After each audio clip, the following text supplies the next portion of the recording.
What's up, guy? What is up, guy? Welcome back to what Josue has to say. If you're new here, I am Josue, and this is what I have to say.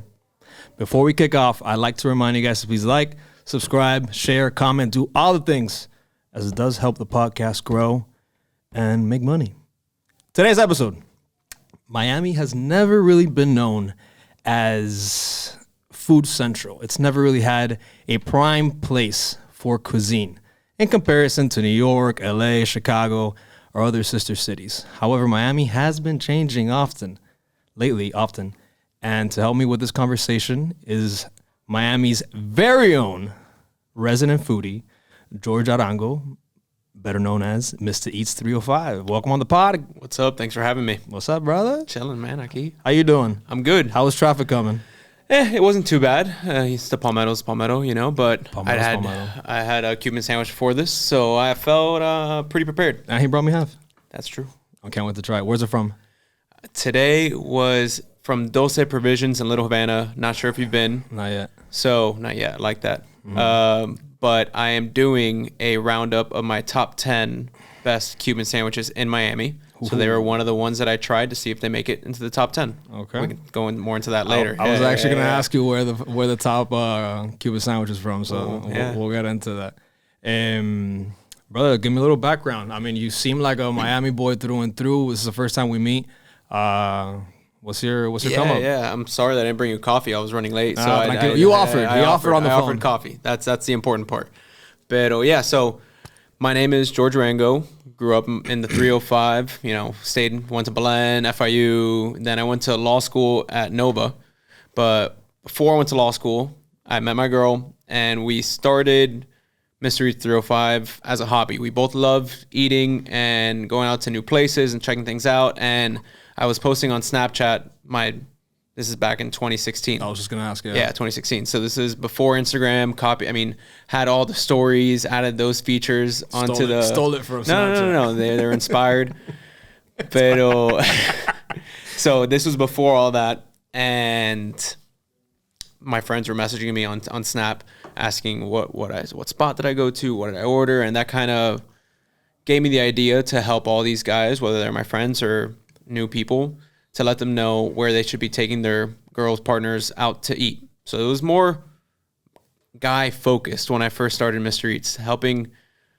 Giving food for dudes was like the first hashtag. Food for dudes. Yeah. Pero as I started posting weekly, bi-weekly, I noticed more and more girls were following because I think women use social media more. And because women like food more than men, I think, man. There's like a love relationship. The reason why guys go out to eat to places is to please the women. Yeah, 100%. There are a smaller percentage of guys who genuinely like, trying new things and new foods, like myself, and I think you too. But for the most part, most guys are simple, happy with whatever's the easiest, quickest, and most convenient, and probably cheapest. Yeah, absolutely. So it was creating that platform to let people know that there's more than just, your corner store, shop, restaurant. But then I went to law school thinking nothing of MrEats305 and making it a business. Posting little by little as I was focusing on law school. By the time I graduated, I was around like 75 to 80,000 followers. So I built it up while I was in law school, and I was studying for the bar exam. I took it twice, didn't pass fully. I passed like half of it because Florida bar is like 2 days. And right when I took it the last time, because you don't find your results out immediately. You find your results out in like a month and a half, 2 months after. I told myself, let me draft a business plan. Let me try to see where this can go before I find my results. And if I hit my goals, pass or fail, I'm going to do this full time or pursue it. Man, I hit those goals for the year in like a month. I was posting crazy. I was posting one reel because this is right when like reels were launched. So it was good timing. I already had a good reputation. I had built my platform already, but now it's just elevating the content and posting consistently, daily, and good content. Not just, like full-time job, man. I was grinding. Yeah. I still grind, but that was a true grind of posting every day, a different reel that was about 30, 40 seconds with voiceover, everything there. and I grew about like 10 to 15,000 followers in that 1 month of In a month? yeah, in that Holy 1 month shit, dude. of posting consistently, well, at least one reel every day and stories daily as well. So when I did that, that kind of started creating hype buzz around MrEats305 And showed you the potential of yeah, what it yeah. could And I become. saw, you know, brands started rolling in more. They started realizing that I was creating an even better reputation for business. myself. It's a business. Yeah. So I had made money before when I was in law school off of, you know, Instagram, but nothing like being able to go full time and matching my salary at the law firm and then passing it, doubling it, and all those type of things, you know? That's wild, dude. So you stopped practicing? Yeah. I didn't know I dude. never passed the That's bar. awesome. I never passed the bar because I didn't try to take it Gotcha, again gotcha. that last time because I hit those goals and I was like, there are more attorneys than there are content creators as of now in Miami. I already had That's a good built, way to put it. I already had built what at that time about 4.5 years of reputation and money and effort into MrEats305. So I was like, all right, I already have built the foundation. I don't need to start from scratch, you know, so let me just try this out. And thankfully, through consistency, hard work, and making sure that I differentiate myself from the others who are now pursuing it or have been pursuing it and changing, you can always change your styles. And I've changed my styles in the 7 years that I've been doing this. Well, it's only natural as you grow as a person and as a content creator, you're gonna change your style. And as Miami grows. And as Miami grows. You know, going back to what we started with this in this podcast, that Yep. when I started this in 2016, it was a very different Miami than it is today. I was able to see the growth as, you know, a consumer.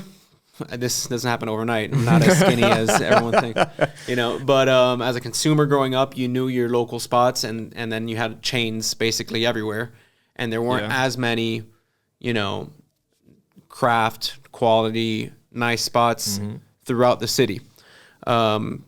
You started seeing that in like 2012 with Eating House and Pub Belly and, you know, House. those OGs. The Captain Crunch waffles. Yeah. And he still brought those back when they Yeah? reopened it in the Gables. Yeah. Like in a new location. But with Michael's Genuine, Michelle Bernstein, those people, when they really, I think Michael's Genuine might have opened like in 2010. And he was one of the first ones really to start that Miami food scene. I've seen it grow from then to where it is now, where it's a staple and in the conversation of, is it one of the best food cities in the United States? It could be. It's climbing. It could be. And it's definitely climbing rapidly. Yep. I wouldn't even have said it was in the top 10. And now you don't have to travel out of the city to find a good, whatever it is, pizza, burger, Because taco. everyone's brought their talents either from New York or LA or Chicago, which have always been known as the food destinations. You know what I mean? Yeah. And now everyone's like dipping their toes in Miami, so you're gonna get a little bit of. It's not only that, but it's also because of that, the people from Miami have stepped up their game.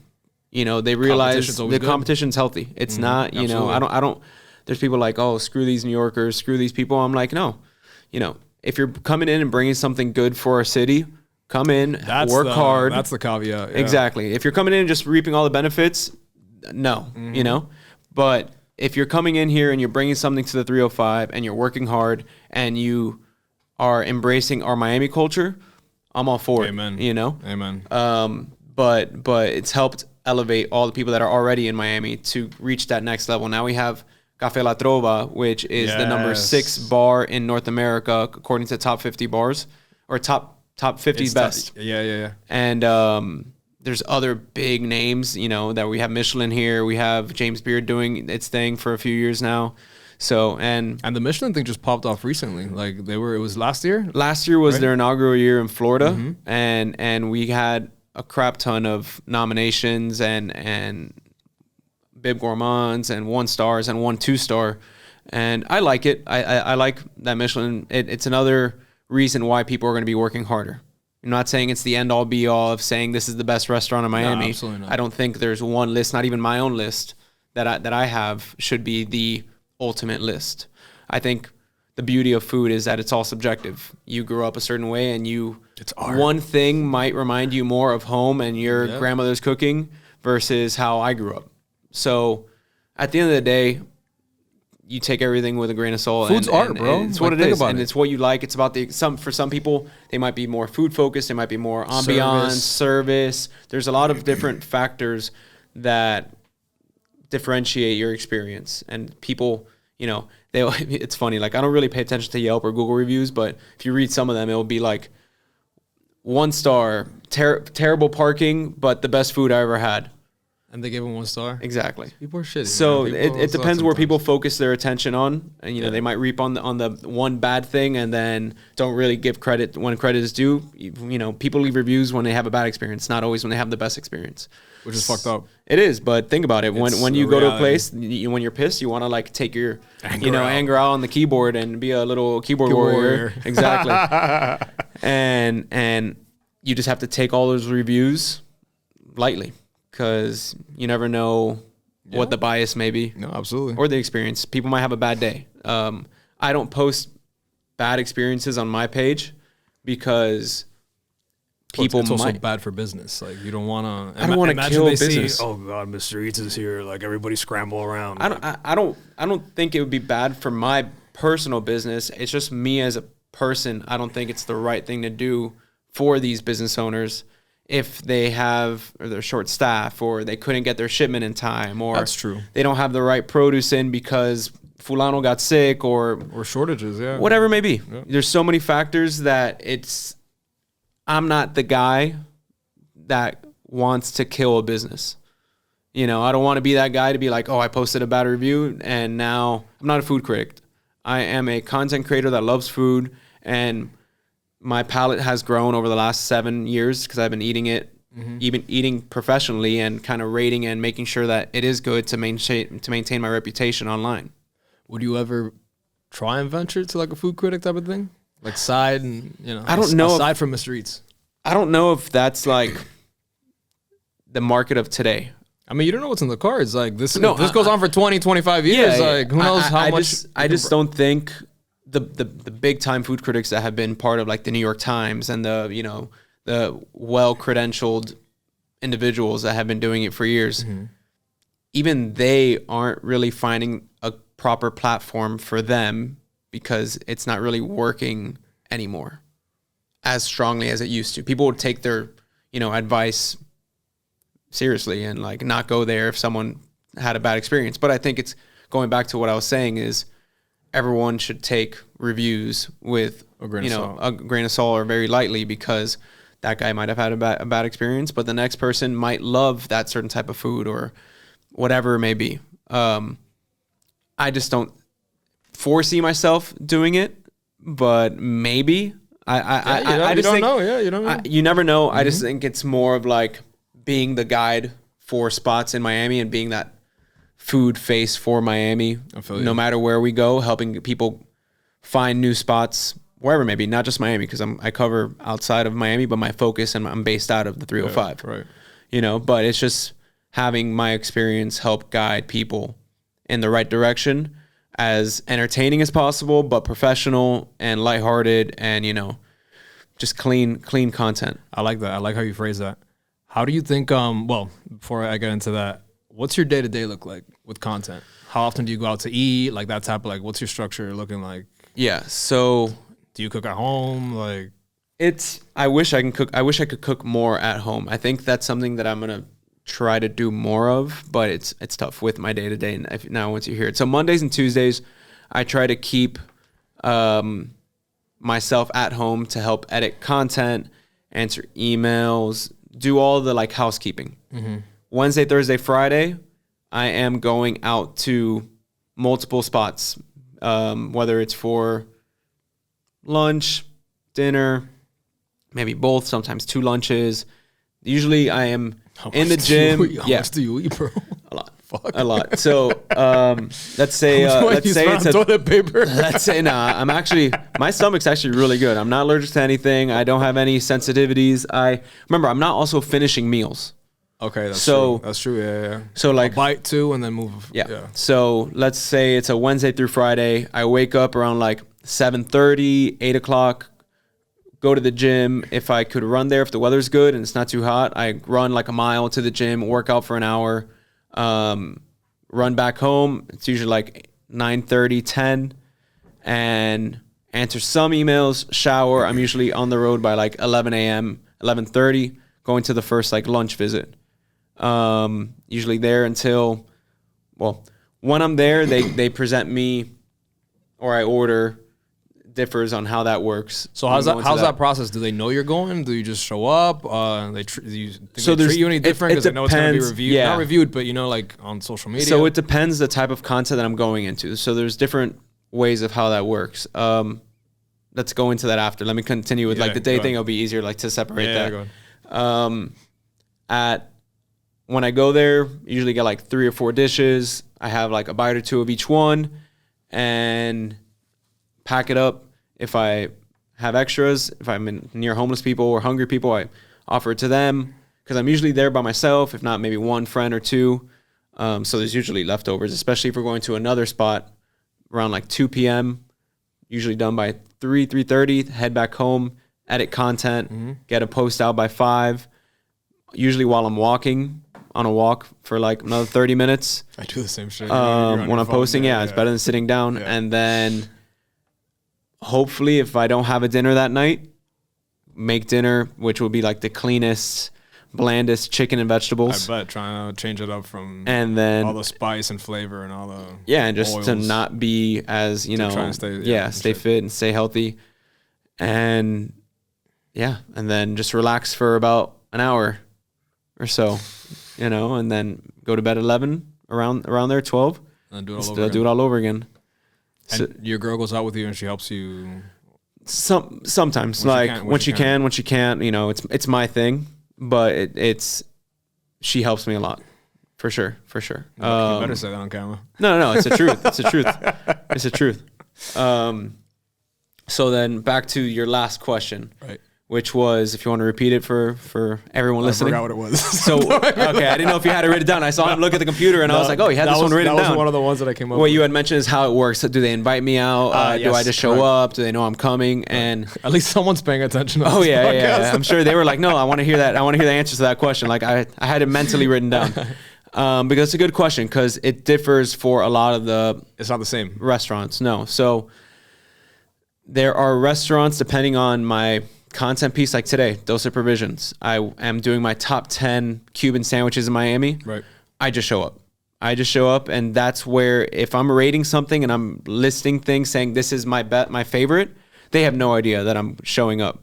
If they recognize me, it keeps it authentic, right? Yeah, if they recognize me or whatever it is, like that is out of my control. Sometimes, like when I was doing the burger one, I would send in like my girl or my friends to order, and then like right when it's already like whipped up, or like in the process, I would go and like sit down or walk in, or we would take it to go and I'd eat it like right in my car right when it would be done, depending if it's like a food truck or something like. Right.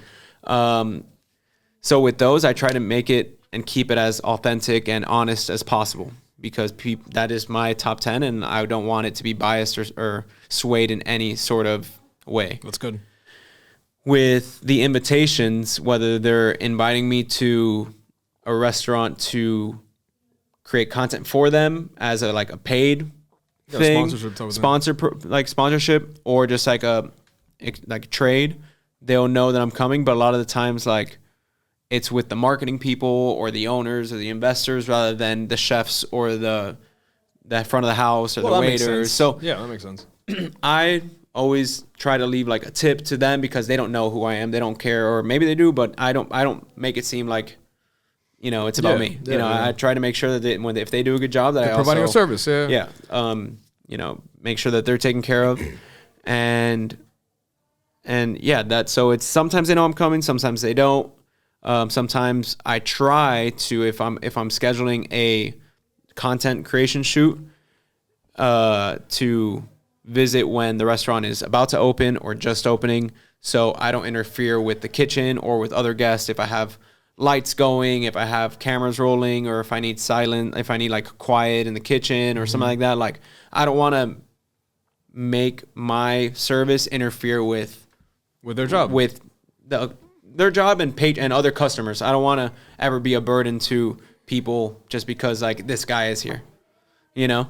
So I always try to make sure that it's well timed. That's good, bro. I mean, you're being considerate, which is honestly just needed in fucking general on this fucking planet. Yeah. But of course, there's always like negatives, I guess, where you come up with that, because now I'm the only guy and they gave me the full attention rather than balancing because they want to make 10 sure different you tickets. have a good experience, right? So like, I had a great experience, but if someone comes and they're packed, is it going to be the same? Is it going to be the same? Likely not. Yeah. So it's tough. That's why I say like take my recommendations lightly, but just know that if it's bad, I don't post it. It's funny seeing all those like ins and outs and intricacies of like, because you just see like your video, 30 seconds, and you're like, and then look at all the like the web that comes into like, it's interesting. It's weeks of planning. I do a lot of vetting. I don't go to every place that invites me. What would sway you to not visit a place? There's a lot of factors.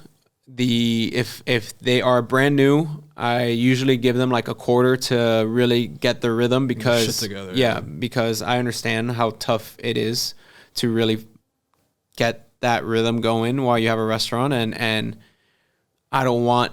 Thankfully, I have a good following, and I appreciate like all my followers and all that, and the people that just find me, they go and support right when I post to a place. They'll go and pack that place if they really like it, if it's convenient for them, and. Because you're an influencer, guy. No, man, I'm a content creator. If the influence, it comes as a byproduct. Yeah, absolutely. But I don't post it because I want to influence people to go there. I post it because I genuinely like it. That's an excellent way to, So it's again, threading the needle, and that's a pun to the new Thread app. Yeah. But it is like a slight difference, but it does weigh differently for me. And what were we going at? What were we talking about? I was just thinking about the Thread app and how I wanted to like get into that. I know. We were talking about it before the camera started rolling. And I was like, I got all excited. Yeah, what would sway you from not going to eat at a place? And you wanted the place to open up? Yeah, there's a lot. The place to open up, and if they are posting on if they have barely been posting on their IG and they've been open for 6 months and they just are banking on me to blow them up, I don't go.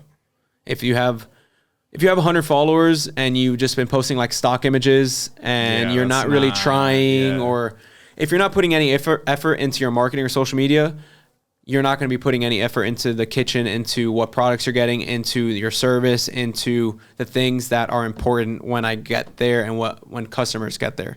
So be very wary about how you act on social media as a business, because that's one of the main things that I take in consideration. If you're not showing love to social media, why would I think you're showing love to your dishes and your patrons and that's absolutely true. The things you're ordering? Are you cutting corners just to make money?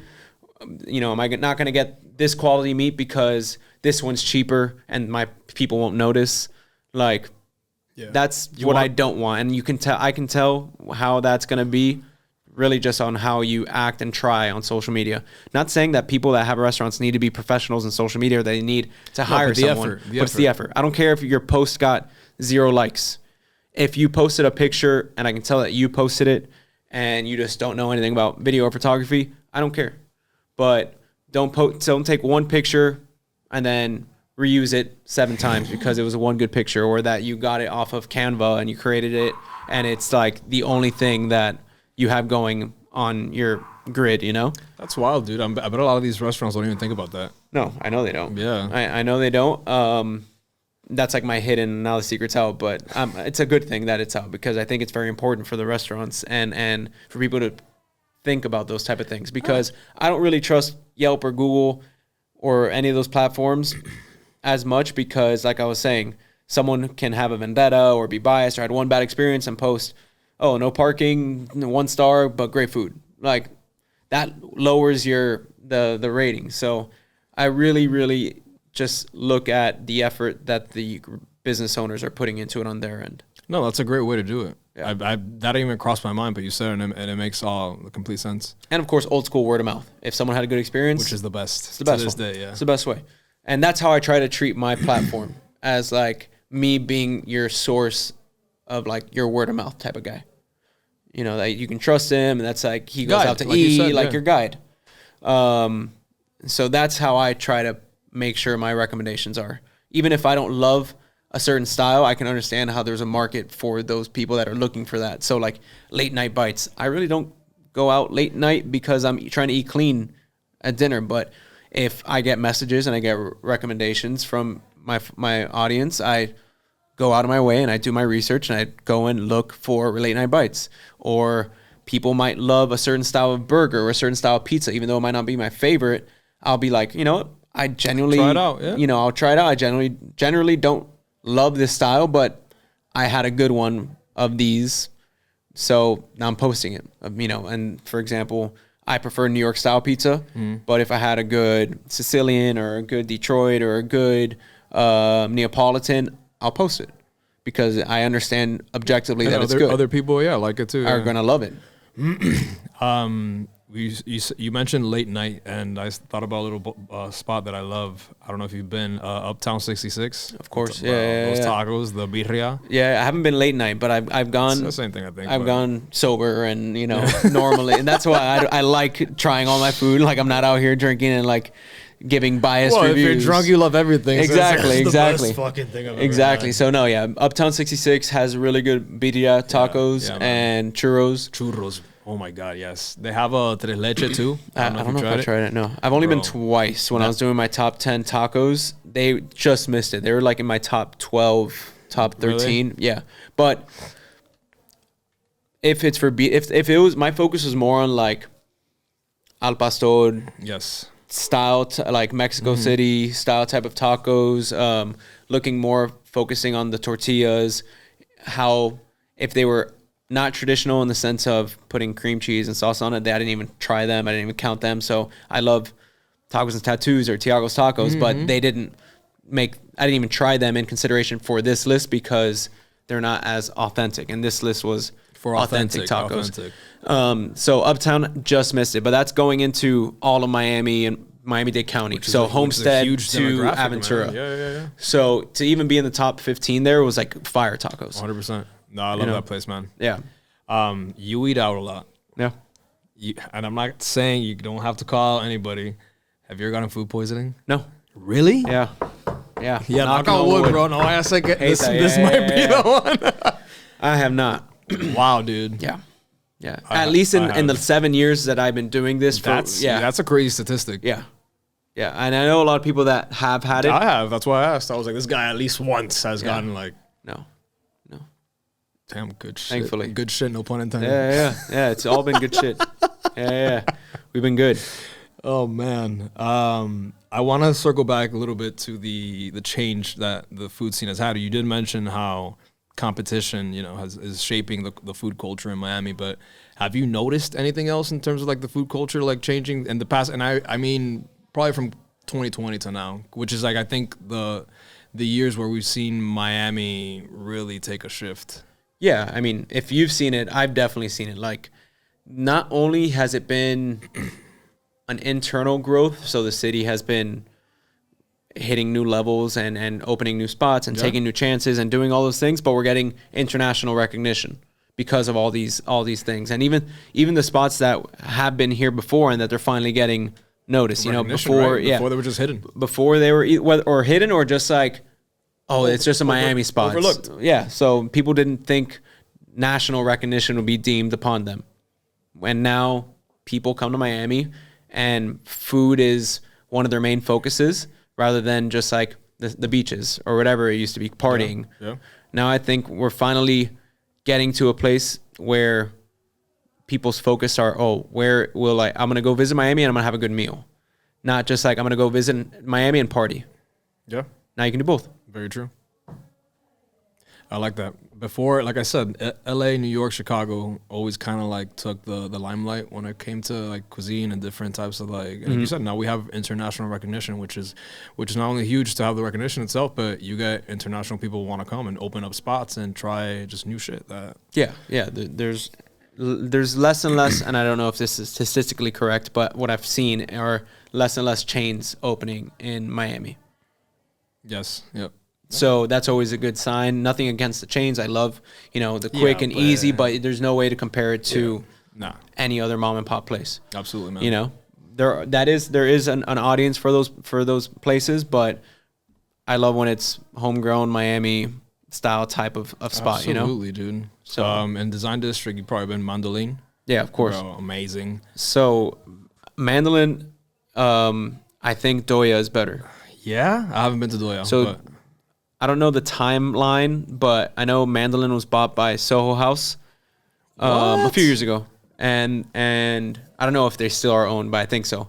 And then the original team of Mandolin opened up Doya, and that's who you can find at Doya today. Oh, wow. So Doya, not Doma, because you're literally like on the Yeah. same street, but It was both. down Wynwood.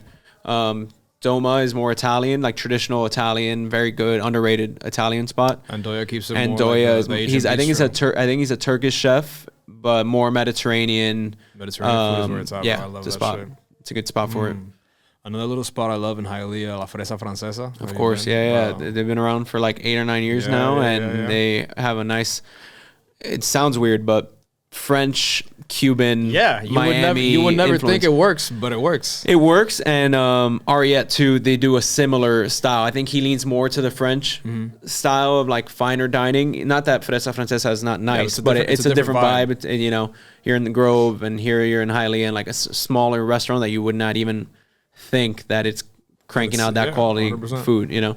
But yeah, those are the two spots that actually have like that French fusion style type of spot. I told I don't know if you follow her, Stephanie, looking for stuff. She does like some food. I'm things sure I've sometimes, seen it. Yeah. And she would never go into Hialeah. And I told her, yo, check this place out. She was like, all right, I'll check it out, bro. She was like, I made a video about it because I was so fucking like, you know, like pulled back like this place. Oh my God, how is this here? Amazing. And I was like, damn, I'm from Hialeah. Yeah. So I was like, damn, I'm proud of like, you know, to see course. this little come up, you know. Of course, like, no, I feel the same way. I'm from Kendall. Well, I would say, you know, sisters. Actually it's unincorporated Miami-Dade County. It's like right nearby, like Braddock, Finca, La Canaria, all those things. That's where my parents are at, and that's Kendall, bro. Like, it's Kendall. Yeah, it's That's Kendall. Like anyone that sees the address will be like, oh, so you're in Kendall, right, or in the Everglades? And I'm like, yeah, same thing. But so I understand showing love and support to all the neighborhoods in Miami, whether it's going all the way down to Homestead and all the way up to Aventura and past that, but making sure that I'm not just the guy or person who's covering the prissy, cute, Instagrammable spots that are in Brickell or Miami Beach, that doesn't like, do anybody any good. there's some good spots there. It's fine. But like, do they really hit home as well as the blue collar Miami true spots? Like, I'm a simple guy. Like, I really prefer sandwiches, whether it's a Cuban sandwich or just like chicken sandwich, burger, pizzas, all the handhelds, chicken tent. Like, I'm very simple. Finger food type of guy. Same. Tacos, but it just feels I love different everything. to eat with your hands, right? Is that just me? Like, I No, feel like I just genuinely love the simplicity of certain that things, food. and maybe it's just that I can go to the restaurants looking like this in shorts and you a don't have to t-shirt and a try, hat. yeah. But there's a time and place for the other spots too, that you want to get dressed up and be nice and really hit the town and do all those things too. But for the most part, most people are looking for their everyday lunch or every week lunch spot or a new spot to check out for lunch. Yeah, that makes it more casual. Yeah. And that's where I want to like try to focus, or what I try to focus on hitting those under the radar, or even if they're not under the radar, the spots that are in every neighborhood. And that I also do that with my neighborhood favorite series that I do every now and then, but that takes a lot more time to really try to pick my 10 favorite spots in a certain neighborhood. So you can only imagine, every single neighborhood that there is in Miami. You would have to go to the neighborhood and spend your entire fucking day there. No, it takes me weeks because I'm not gonna go to like 3 spots in one day, and like I can, and I've done it sometimes, but not every day. And there's neighborhoods that have a lot of, and it probably does like a disservice too, because by restaurant 3 or 4, you're probably like, bro, I don't even want to chew anymore. Like, exactly. Yeah. So I stop myself to help the content be as honest or real as possible. That's good, bro. That's good. Yeah. Do you ever I guess focus on like the Food Network and like try and get like tips or like research purposes, or like just to be more like, like obviously like people on Food Network know what the fuck they're doing. Yeah. Get tips like. Well, I grew up watching the Food Network. Okay, that was a big inspiration as to like why I love doing what I'm doing, or why I maybe got into it. I had that even thought to be posting about food, you know? Right. So it could be just like in my subconscious, you know, channeling my inner Guy Fieri or my Anthony Bourdain, whether it's, you know, entertaining like Guy or respected and polished as Bourdain. But nowadays I don't really look into the travel shows or Discovery Network or whatever it may be for inspiration. I am watching Food Network to better my cooking skills, I guess. Okay. Understanding how to do things properly and watching it casually, but never really like studying it as well. For the major networks, there are a bunch of creators online, whether they're chefs or not, that teach me a lot daily too, whether it's cooking or content creation, where to go, different styles of content. So when it comes to homework or studying people, it would be peers on Instagram and TikTok and other social media platforms to see how they're doing it in their respective community, and then how I can turn it to Miami. What are those creators? What are some of them? Actual creators, like their names? Well, Nick Giovanni, he's a chef. So when it comes to like cooking and editing, Owen Hahn, I think he does sandwiches. Okay. Salt Hank, also another chef. Golden Balance. They are guys that are chef. I don't know if they're legitimately chefs. I think few of them are. They know what the fuck they're doing. But they know what they're doing in the kitchen. They have, just as me, I don't know if I would consider me a professional eater, someone from the outside, but I would consider myself a professional eater because I've been doing it professionally for the last few years. As simple as that. So I look to them for inspiration or learning how to cook, you know? Okay. Guy Fieri won't eat eggs. Andrew Zimmerman won't eat walnuts. Is there anything you wouldn't eat? That has to be one thing, bro. It has to be something like outrageous, like I don't know, like testicles or some crazy shit. That I would fear factor type something like something Fear Factor-esque. You know, when I first opened and created MrEats and started dating my fiance now, she really introduced me to different flavor profiles. You know, I really didn't love, but I would still eat pickles, olives, mustard, like that flavor profile. Bro, that's so crazy because I learned to love those too. Exactly. I hated those off the bat, and now I'm obsessed. now I can't have you know, a burger or something, without a Cuban sandwich without the pickles or the mustard. Yes, that's wild. So that's one thing that I didn't like growing up, and now I don't even bat an eye when it's in front of me. I wonder what it is about that specific flavor profile that, like, you know, initially kind of like pushes you away, but then you learn to. I don't know what it is. I don't know what it is. It's because I've heard it from different. It's a distinct flavor profile. Mm-hmm. I don't know if it's in the acidity of it or it's just something that is so unique that you don't find in other like dishes like salt, pepper, ketchup, mayonnaise. Those you see and get like blended well in other dishes. When there's mustard in something, you know. Pickles in something, you know. Olives in something, you know. It sticks out, yeah. So it's definitely something about like the acidity or just like the flavor profile that is unique. Mm-hmm. Yeah, I agree. But for everyday food, I don't think there's something that I wouldn't eat. Really? Yeah, man. I can't even think of something. I'm pretty like the same way. I'll eat anything at least once. You know what I mean? If I don't like it, whatever. Yeah, there's some things that I maybe like less, but I'll still eat it. Especially if the chef recommends something or the business owner thinks this is our number one seller. Like it's its number one seller for a reason. So I'm gonna try it. You know. Sticking to the whole Miami changing situation with specifically with the food culture, is there anything you think that off the top of your head, and if you don't, whatever, that is still missing from like the food culture here, or anything that you would like to see more of, anything you'd like to see less of? It's like a multi-layered question, but yeah, no, definitely. I think so.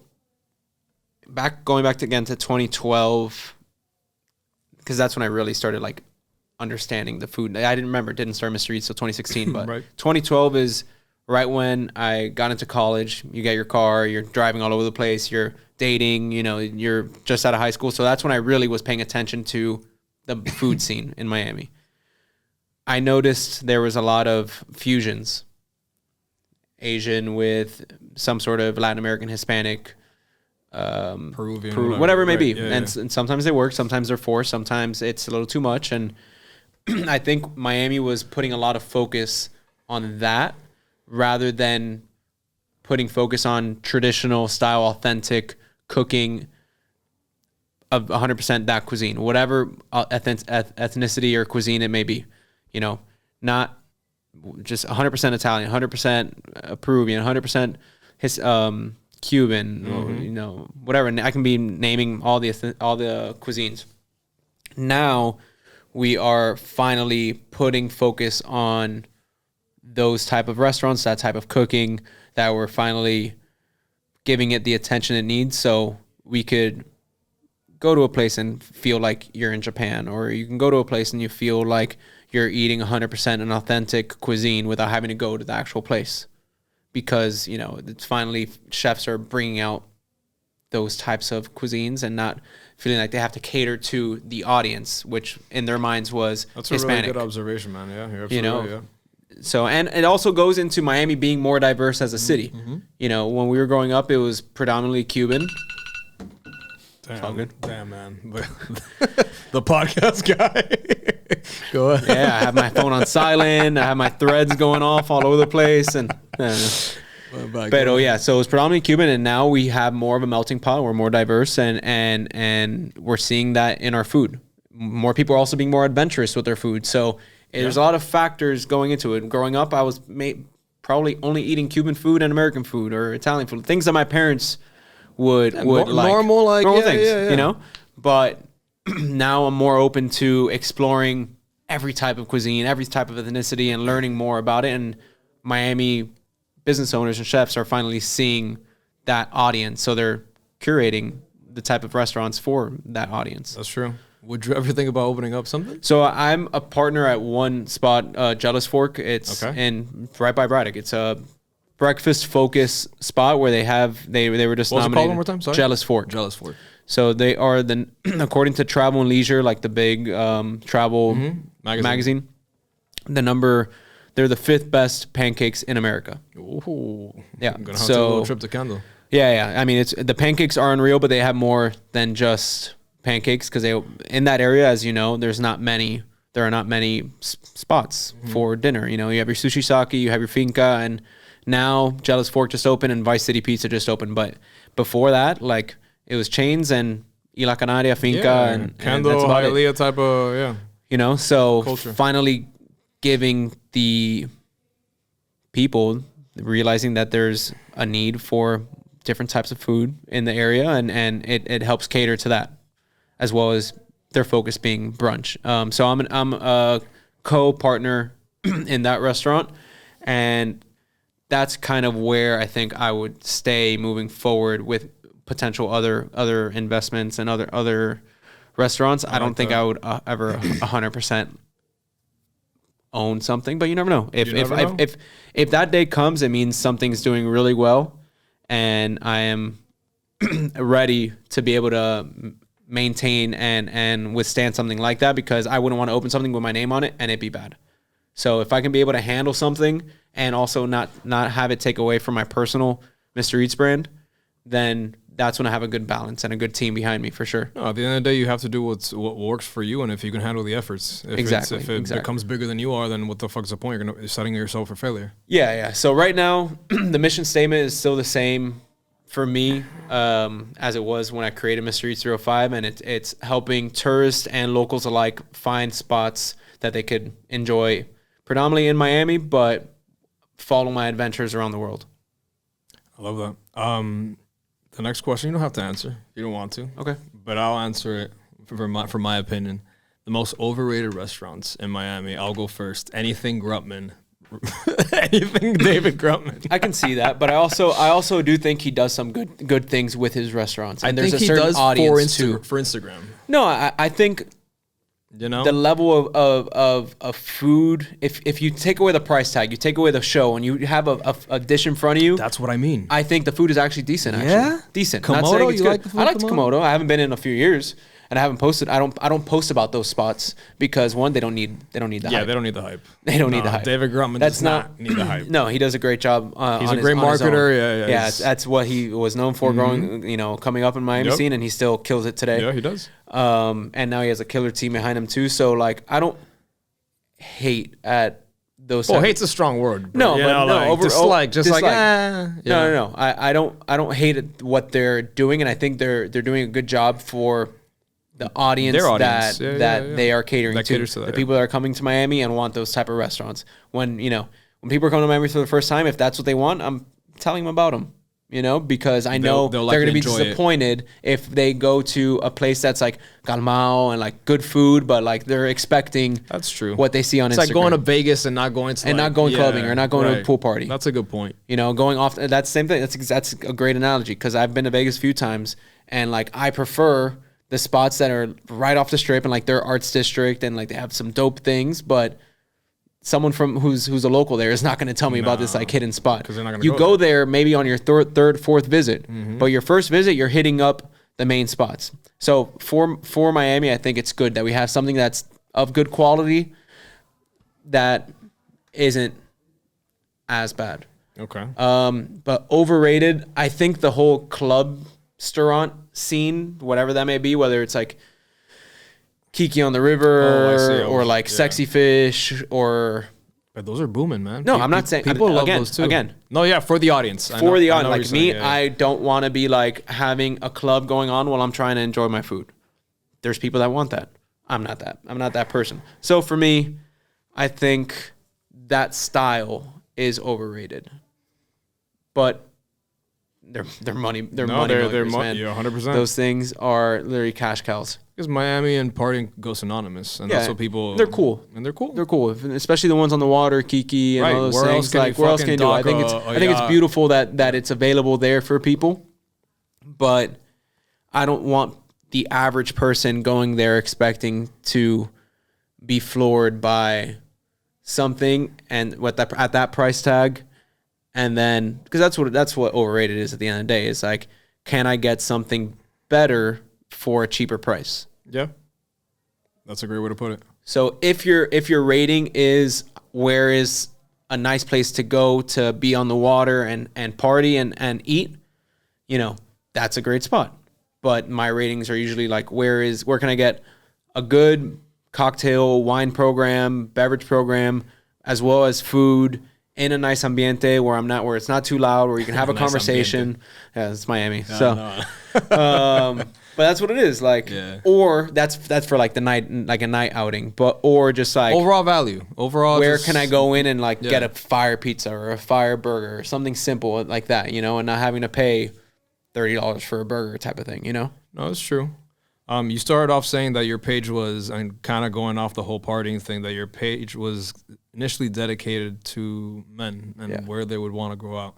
So with that being, or where they would want to take a lady out, their partners. Yeah. So going off of that, best Tinder date spot. Oh man, I've been engaged. I'm with my girl for like 7 years now. So you just met her. You're like, no, and that's technically like the idea of what Mr. Eats was. Is how to impress consistently. So it depends on the style. Can't say Sexy Fish, man. I'll kick you out of here. Oh man, no. It depends on like the vibe and like what location you want to go for. So like I used to take everything in consideration. Like if you're picking her up and you don't have a lot to talk about, you're not going to be sitting in the car for 30 minutes and driving to Miami Beach. You're going to go to the spot that's in the Gables or the Grove to get there quickly, and then you can start talking about the food in front of you, whatever it may be. You got a drink, and so it really all depends on like where you're located. So for every neighborhood, there's a different Tinder date spot. That's a good yeah. So it's always, and that's you can ask me the same questions of like, what's your favorite restaurant, or where's your favorite thing to go and eat. Like it all depends on what you're in the mood for, and that's not like a political question at all, like a political answer. Like it's just like it depends. We'll see about that with what I got next up. It depends. So hit me with neighborhood and I'll give you my Tinder date spot. How about that? All right. Grove. Right off the top of my head, I was gonna go Ariette, but it can get pricey. It's more brunchy too. I think. No. They have a solid brunch, dinner spot. If it's a first date and you might need conversation starters, the Regatta Grove, I haven't been yet, but the Regatta Grove, it's like the new Wharf 2.0. That might be a good spot to start because you can like be more social and you might run into people, and it's like very easy, very laid back. So that spot, or, you know, there's like Strata in the Grove, like low key spots, type of that. Farinelli, classic older spots, things that if you have a picky eater, you don't want to also be too crazy. Yeah. Because you don't know what you're gonna get. You know, you don't know the type of person you're dating that she is. So like, you got to go to a more conservative style type of spot that everyone loves pasta, everyone loves pizza. All I'm saying is if she orders fucking chicken nuggets, I'm getting the fuck up. That's gonna be tough. I mean, there's a time and place. There's a time. I love chicken nuggets, but if that's what if she's ordering off the kids menu, she's too young for you, bro. She's for the streets, man. Yeah. Before we close out, I want to play a short little lightning round with you. Let's do it. All right? Let's do it. Lightning round. You can't think about it. All right? I'm still gonna think about it, but I'll make them quick. I'll make them quick thoughts. All right. It's the best of. I know you don't like the best of, but you're gonna think about it. Okay. Best pan con vite. I had a good one recently at Luncheria at Julian Henry's. It's on the first floor. Yeah. It impressed me the most, so that's they're gonna get my answer. But it's hard to combat Mary's Coin Laundry. Okay. But when I'm drunk and at in college at 3 a.m, Mary's Coin Laundry was the best. But now I think Luncheria at Julian Henry's. Okay. Best croqueta preparada. So I mean, best croqueta is La Canaria, without even without even asking 100%. Me. But I think I love the one at Sandwich the most. La Sandwich or no Sandwich in Miami, not Sandwichery. Sandwich in Miami on 8th Street. Okay. Best tequeño and pan de bono. Bakery food. Yeah. I'm gonna go. It's a tie between Caracas Bakery and Millie's Empanadas. Millie's Empanadas, bro. Yeah. Yes. Solid answer. And the last one, best Cuban pizza. I'm not a huge Cuban pizza fan, but I'm gonna go Polo Norte because it's all reliable. Okay. It's all reliable. You got your shakes. You got you got everything there. Yeah. You got everything. If you're going with someone that prefers ordering ropa vieja or something else, you can have that option too. It's not just a Cuban pizza joint, but New York style pizza, Miami Slice. Got to throw it in there because it's that good. I've yet to go, but for me right now, Old Greg's, man. Well, not right now. For the last 2 years. Old Greg's is solid. There's a lot of good pizza. There's a lot of good pizza in Miami. It's booming now. Before it was No, it was whatever. It was alright. It was alright. You had your mom and pop shops that would make good quality stuff, but now it's really hitting home internationally too. Like international recognition, Miami Slice is getting. Yeah, dude, I've seen it. Yeah, I was in New York in last summer. We were there for 2 weeks, and I ate at like 25 different pizza spots. And just to like compare it, just R&D. Like I go and I learn R&D, baby. Like I gotta compare it. Gotta compare it to Miami. And Miami Slice was in my top 5 of New York. Like it would fit in like the 2 or 3 spot against my New York slices. Lindustry, Scars or Mama Two's, and then Lindustry.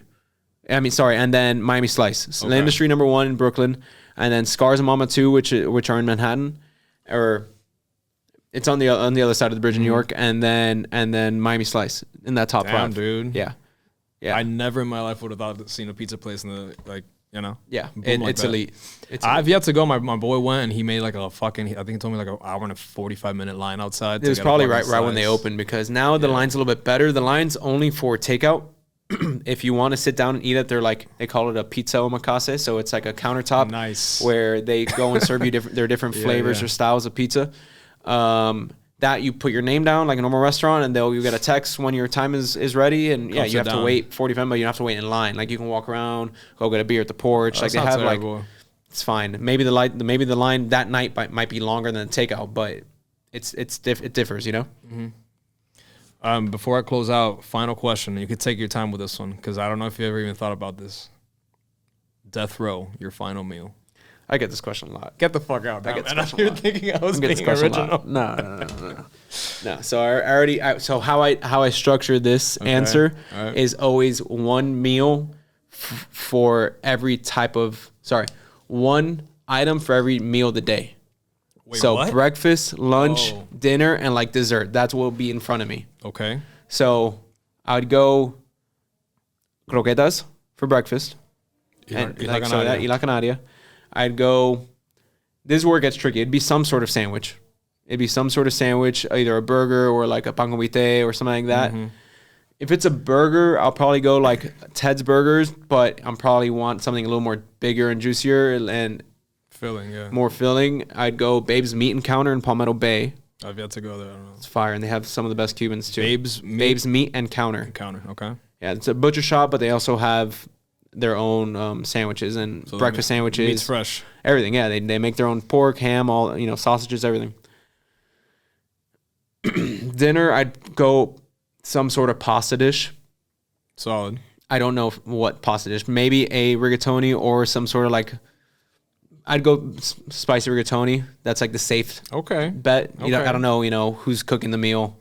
Right before. It's not Mario Carbone. So. It's not Carbone. It's not Macchialina. It's not Luca. So there's a lot of great ones in town. But just to play it safe there, and then I'd go ice cream for dessert. Most likely from Crybaby Creamery. Never been there either. It's also in Palmetto Bay. Palmetto Bay. Well, they have 2 locations now. They have. No, por abajo. It's like yeah. No, he's in Hialeah, so he's all the way. He doesn't know where he is. And then his next step up is Miami Lakes Hialeah con Corbata. 100%. You know your shit, dog. That's it, bro. But the Crybaby, they also have a second location right off like Bird and like Turnpike. Okay. On the east side of the Palmetto. Crybaby Creamery. Yeah. That's a good name, Crybaby Creamery. It's fire. Yeah. It's fire. Yeah. There's a lot of good food in Miami now. So I see it, man. I see it on your page. What I think I don't like narrowing things down to the best of, even though I still do it because people love seeing it. I think I don't either. Everything has its own respect. Every neighborhood should have a go-to spot for every cuisine. Mm-hmm. There should be a proper burger spot in every neighborhood. There should be a proper pizza spot. There should be multiple within each neighborhood. We don't have to drive all the way to Brickell or Wynwood to have that experience. You should be able to get a good pan con lechon, at the cafeteria next to you. So it's helping elevate the Miami food scene little by little, that I think we're finally seeing that more and more. That there's now a proper ice cream spot in every neighborhood and a proper name the cuisine in every neighborhood. I love it, bro. I love the direction things you're taking. My only fear is, and I mean it's part of change. I just hope that 20 years from now, Miami doesn't lose its culture too much. But I love how our generation, the millennials, have gotten in and spruced up like what our parents or our grandparents made like a better version of it, or all these new ventures coming in. So I'm excited to see like the shape things are going to take, the next couple of decades and stuff. It's I think it's headed in the right direction. I think so too. Yeah. So it needs the growth that's happening now. Mm-hmm. And I think the staples will stay maintained there, but they will continue to compete and be able to get better, knowing that all these other places are opening up too. Yeah. Competition, man. Yep. Healthy. Yep. I agree. Brother, thank you for coming on. Thank you, convo. Man. For Appreciate sure. it. If you want to plug anything, go ahead right now. Yeah. So to answer the question of where do I go out to eat, you find it on MrEats305 on social media, Instagram, TikTok, now Threads, Twitter, YouTube. But one thing we didn't talk about, which we can talk about now, is on my website. I am about to launch an app.